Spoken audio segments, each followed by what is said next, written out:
Welcome to the Salmon Runs YouTube. Enjoy the video.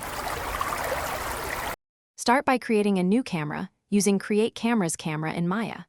Use the channel box to enter translate and rotate values for precise placement.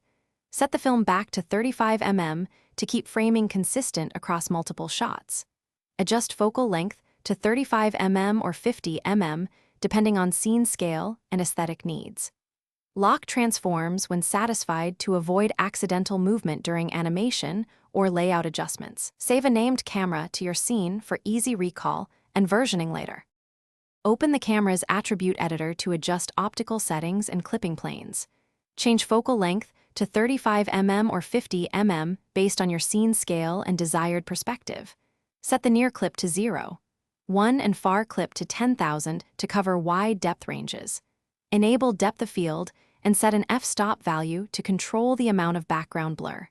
Use the focus distance picker to snap focus onto characters or props in the scene. Preview DOF in a render view to confirm the parent the camera under a locator or group to build a flexible rig for animation. Animate, translate, and rotate channels to craft camera moves, and key focal length to shift perspective during motion. Use an aim constraint or spline control to keep the camera focused on moving targets. Open the camera sequencer to create shots, assign ranges, and order clips for final assembly. Bake animated cameras when exporting or rendering to preserve motion across pipelines. Thanks for watching. Consider subscribing if we helped you.